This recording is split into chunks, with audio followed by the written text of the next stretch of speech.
Baik, karya tulis ilmiah menurut Harry Firman merupakan sebuah laporan tulisan yang dipublikasikan atau disebarluaskan dan dipaparkan atau diperlihatkan, dijelaskan oleh pembaca yang tentunya di dalam karya tulis ilmiah tersebut memperhatikan kaidah dan etika. Nah, kaidah tersebut seperti bahasa Indonesia yang baik dan benar, dan tentunya bahasa baku yang mudah dipahami oleh para pembaca, tidak menggunakan bahasa yang gaul, dan etika masyarakat, yaitu di dalam penulisan karya tulis ilmiah, penulis harus jujur untuk menulis sebuah karyanya agar dibaca dengan masyarakat atau para pembaca. Baik, teknik penyusunan karya tulis ilmiah merupakan serangkaian langkah dan aturan yang sistematis yang digunakan dalam menyusun suatu karya tulis ilmiah. Saya akan menjelaskan tentang teknik penyusunan karya tulis ilmiah, di mana pada teknik penyusunan karya tulis ilmiah, tahap yang pertama yaitu tahap persiapan. Dalam pemilihan topik karya tulis ilmiah, sangat penting untuk kesuksesan dan keberlanjutan penelitian kita. Ada beberapa langkah dalam tahap persiapan untuk memilih topik yang tepat. Yang pertama, topik yang dipilih harus berada di sekitar kita. Yang kedua, topik yang dipilih harus menarik perhatian kita. Yang ketiga, topik yang dipilih harus memiliki data dan fakta yang objektif. Yang keempat, topik yang dipilih harus memiliki sumber acuan. Yang pertama, topik yang berhubungan dengan lingkungan sekitar sangat penting karena memungkinkan kita untuk mengeksplorasi isu-isu yang relevan dengan kehidupan sehari-hari dan memberikan dampak yang nyata pada masyarakat atau lingkungan sekitar kita. Yang kedua, memilih topik yang paling menarik perhatian kita adalah langkah penting dalam menyusun karya tulis ilmiah. Ketika kita tertarik pada topik yang kita teliti, kita cenderung lebih termotivasi untuk mengeksplorasi secara mendalam, menghasilkan pemikiran kreatif, dan berkontribusi pada pengetahuan di bidang-bidang tersebut. Yang ketiga, sangatlah penting bahwa topik yang kita pilih untuk karya tulis ilmiah memiliki data dan fakta yang objektif untuk mendukung argumen kita. Pastikan untuk memilih topik yang dapat diuji secara empiris atau didukung oleh bukti yang kuat dari peneliti terbaru. Misalnya, jika kita tertarik pada topik dalam ilmu sosial, kita mungkin ingin memilih topik yang dapat didukung oleh data survei, analisis statistik, atau studi kasus yang relevan. Yang keempat, memilih topik yang memiliki sumber acuan sangat penting untuk membangun karya tulis ilmiah yang kuat. Dengan memiliki sumber acuan yang dapat dipercaya, kita dapat mendukung argumen dan temuan kita dengan data dan fakta yang objektif. Pastikan untuk memilih topik yang memiliki literatur yang memadai, termasuk jurnal ilmiah, buku teks, artikel, dan sumber-sumber akademik yang relevan dengan topik kita. Baik, di dalam pemilihan topik tentunya kita harus membatasi topik kita. Nah, intinya ialah agar topik kita tidak meluas, agar kita juga bisa fokus, kita bisa memiliki tujuan tentang topik yang kita punya. Dan tentunya agar tidak bertele-tele pembahasannya. Nah, bagaimana sih cara menentukan judul? Yang pertama ialah libatkan pembaca, yaitu kita bisa memaparkan kepada pembaca tentang topik yang sudah kita kaji. Yang kedua ialah mewakili isi bacaan. Nah, kita bisa memberikan gambaran yang menyeluruh tentang informasi yang telah kita kaji. Yang ketiga yaitu berdasarkan fakta, yaitu memiliki data. Yang keempat, berisi gagasan utama, maksudnya yaitu memiliki benang merah yang mengikat seluruh isi bacaan.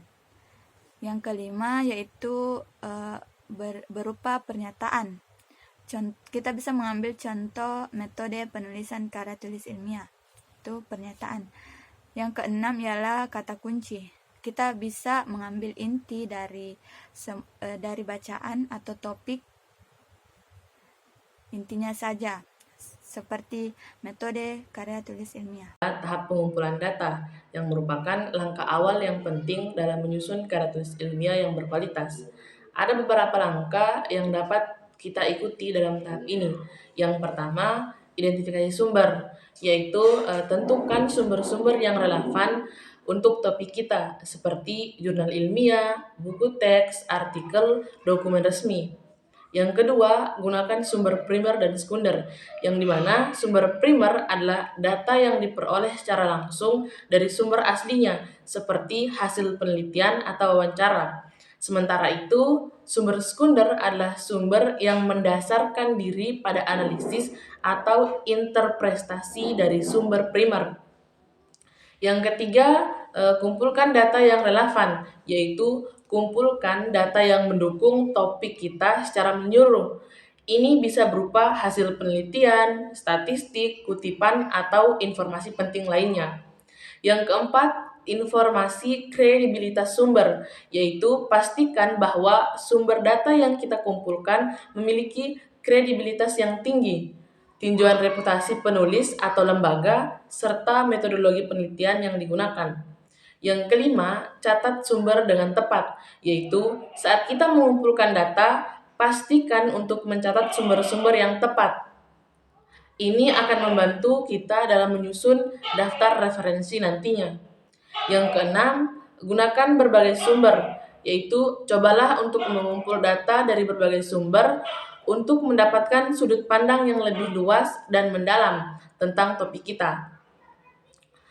Dengan mengikuti langkah-langkah ini, kita dapat memastikan bahwa kita memiliki data yang cukup relevan untuk mendukung karya tulis ilmiah kita, yaitu tahap pengonsepan, yaitu adalah proses penyusunan data menurut jenis, sifat, dan bentuknya untuk memudahkan analisis dan pengambilan keputusan. Dengan pengonsepan yang baik, informasi dapat disajikan secara terstruktur sehingga memudahkan pemahaman dan penggunaan data tersebut. Baik, pada tahap penulisan draft, fokus utamanya yaitu untuk menuangkan ide-ide dan informasi secara spontan agar dapat dikembangkan lebih lanjut di tahap revisi dan penyuntingan.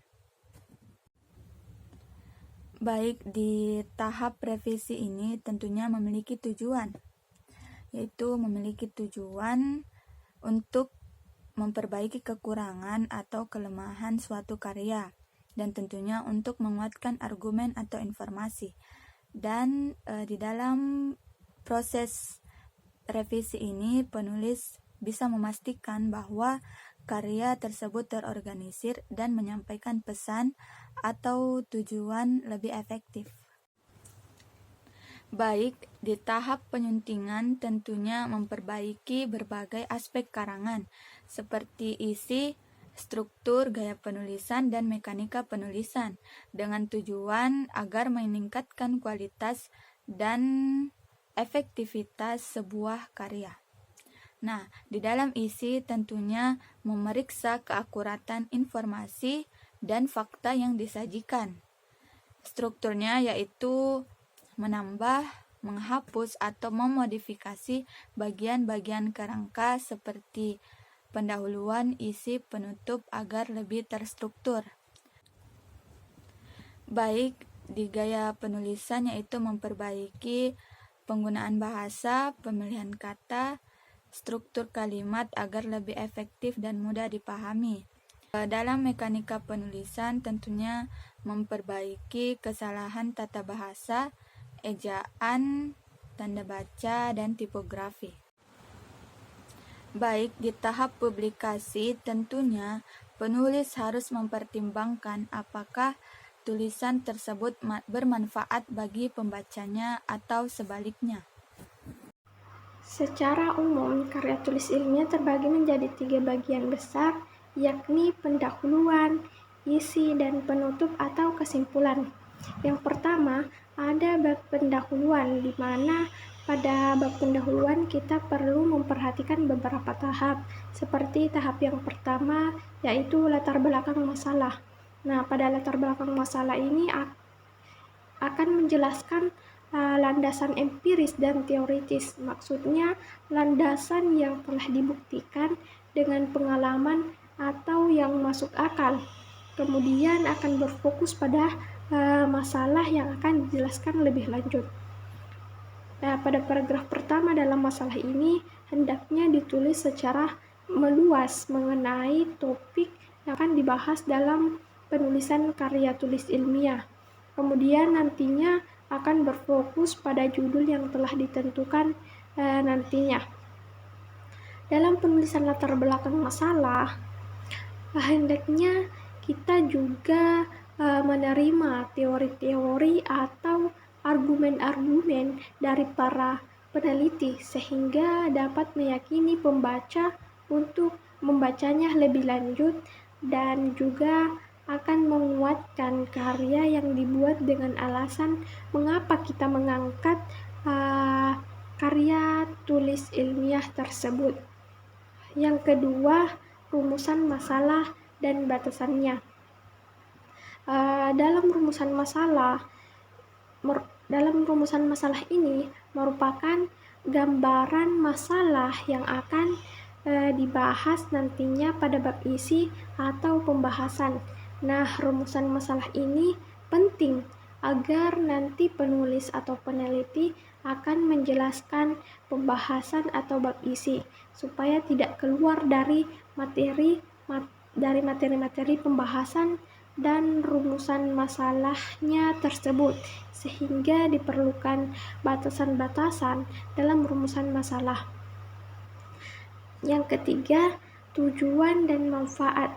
Tujuan dan manfaat ini membahas gambaran serta harapan mengenai maksud dilakukannya penelitian serta penulisan karya tulis ilmiah. Tujuan ini akan menjelaskan mengenai mengapa karya tulis ilmiah tersebut diangkat atau diteliti.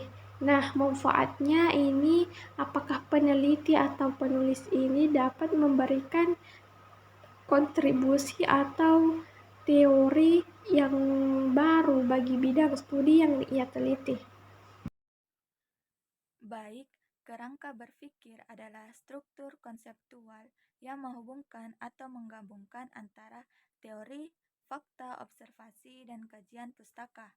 Nah, teori tentunya konsep-konsep teoritis yang menjadi landasan atau dasar dalam sebuah penelitian. Fakta yaitu data empiris atau informasi faktual yang diperoleh dari observasi, wawancara, eksperimen, dan studi literatur.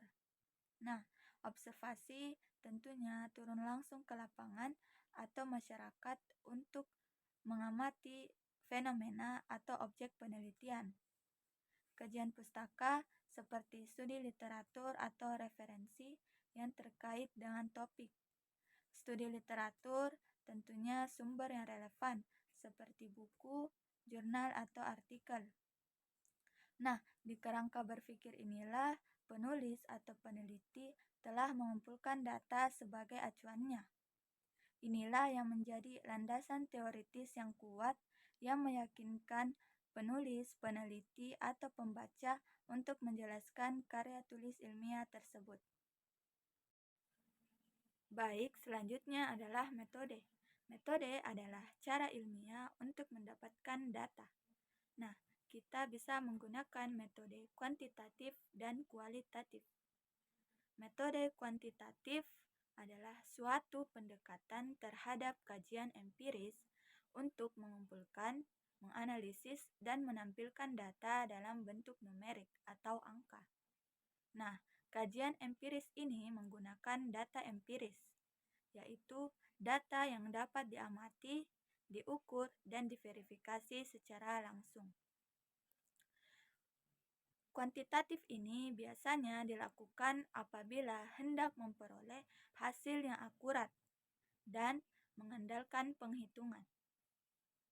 Nah, metode kualitatif biasanya dilakukan untuk memberikan informasi terhadap suatu fenomena dan akan mengkonstruksi atau diproses teori ini yang berkaitan dengan fenomena tersebut.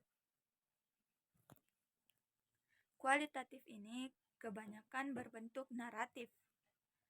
Naratif ialah penyampaiannya yaitu informasi dan cerita.